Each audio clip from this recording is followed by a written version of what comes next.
Book 1. The Three Women. Chapter 1. A Face on which Time makes but little impression.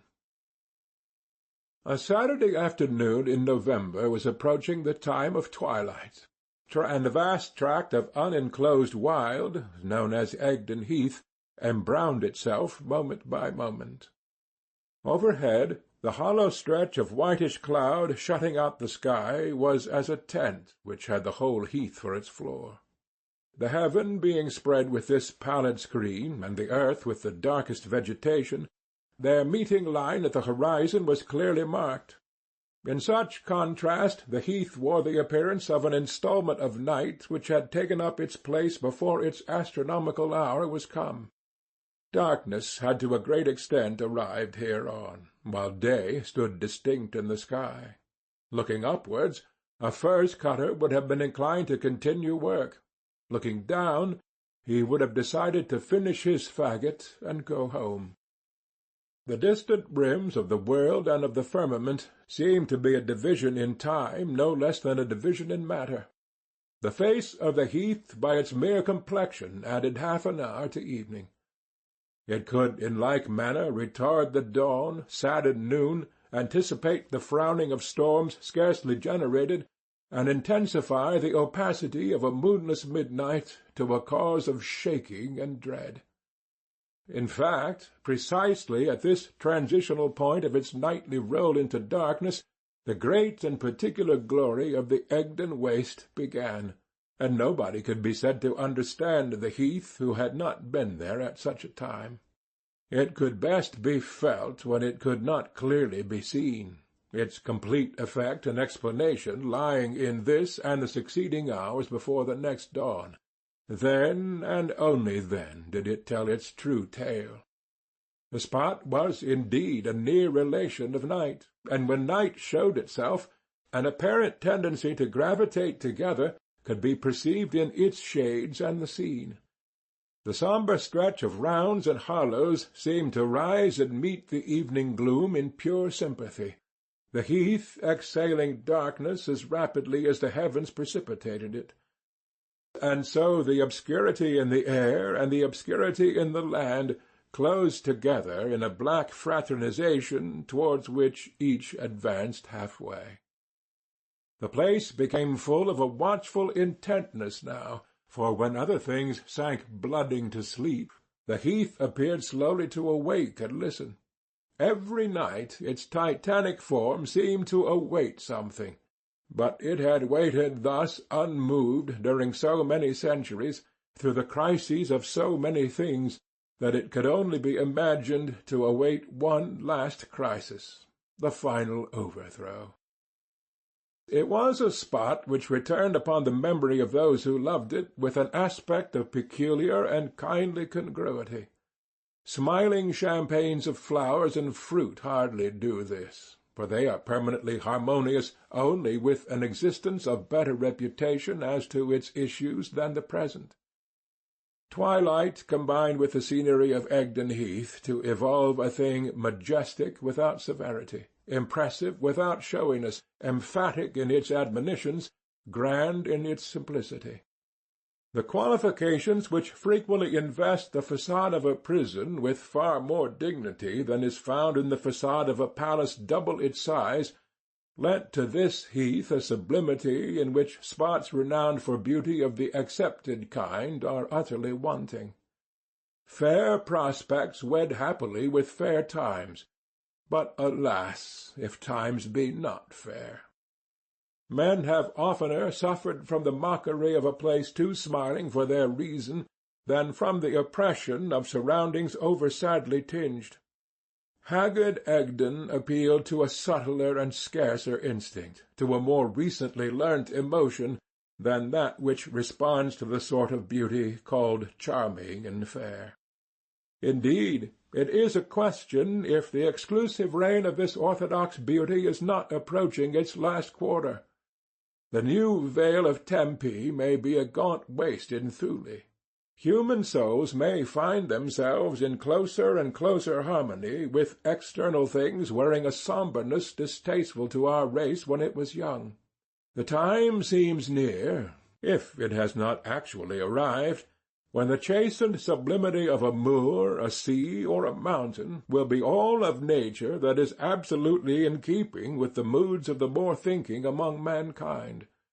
And ultimately, to the commonest tourist, spots like Iceland may become what the vineyards and myrtle gardens of South Europe are to him now, and Heidelberg and Baden be passed unheeded as he hastens from the Alps to the sand dunes of Scheveningen.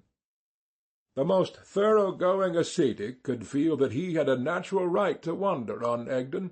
He was keeping within the line of legitimate indulgence when he laid himself open to influences such as these. Colours and beauties so far subdued were at least the birthright of all. Only in summer days of highest feather did its mood touch the level of gaiety.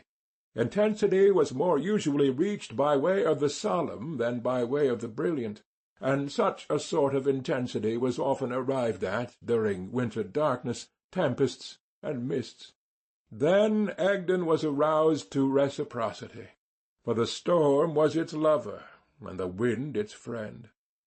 Then it became the home of strange phantoms, and it was found to be the hitherto unrecognized original of those wild regions of obscurity which are vaguely felt to be compassing us about in midnight dreams of flight and disaster, and are never thought of after the dream, till revived by scenes like this.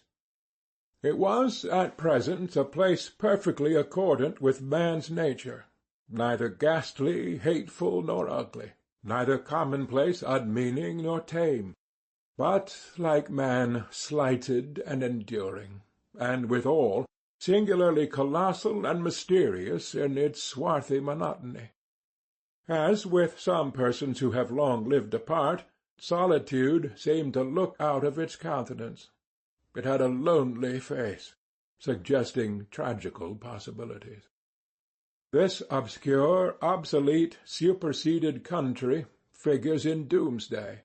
Its condition is recorded therein as that of heathy, furzy, briery wilderness, Bruaria. Then follows the length and breadth in leagues, and though some uncertainty exists as to the exact extent of this ancient lineal measure, it appears from the figures that the area of Egdon down to the present day has but little diminished. To Baria Bruaria, the right of cutting heath-turf occurs in charters relating to the district. Overgrown with heath and moss, says Leland of the same dark sweep of country. Here at least were intelligible facts regarding landscape, far-reaching proofs productive of genuine satisfaction. The untamable Ishmaelitish thing that Egdon now was, it always had been. Civilization was its enemy, and ever since the beginning of vegetation, its soil had worn the same antique brown dress, the natural and invariable garment of the particular formation. In its venerable one coat lay a certain vein of satire on human vanity in clothes. A person on a heath in raiment of modern cut and colours has more or less an anomalous look. We seem to want the oldest and simplest human clothing where the clothing of the earth is so primitive. To recline on a stump of thorn in the central valley of Egdon, between afternoon and night, as now, where the eye could reach nothing of the world outside the summits and shoulders of heathland which filled the whole circumference of its glance, and to know that everything around and underneath had been from prehistoric times as unaltered as the stars overhead, gave ballast to the mind adrift on change and harassed by the irrepressible new. The great inviolate place had an ancient permanence which the sea cannot claim. Who can say of a particular sea that it is old? Distilled by the sun, kneaded by the moon, it is renewed in a year, in a day, or in an hour. The sea changed, the fields changed, the rivers, the villages, and the people changed, yet Egdon remained. Those surfaces were neither so steep as to be destructible by weather, nor so flat as to be the victims of floods and deposits.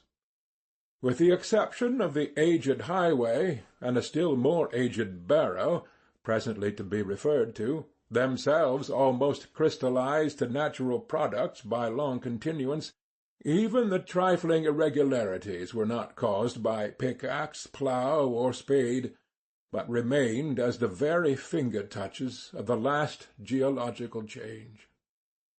The above-mentioned highway traversed the lower levels of the heath from one horizon to another. In many portions of its course it overlaid an old vicinal way, which branched from the great western road of the Romans, the Via Iceniana, or Iconil Street, hard by. On the evening under consideration, it would have been noticed that, though the gloom had increased sufficiently to confuse the minor features of the heath, the whole surface of the road remained almost as clear as ever. End of Book 1, Chapter 1.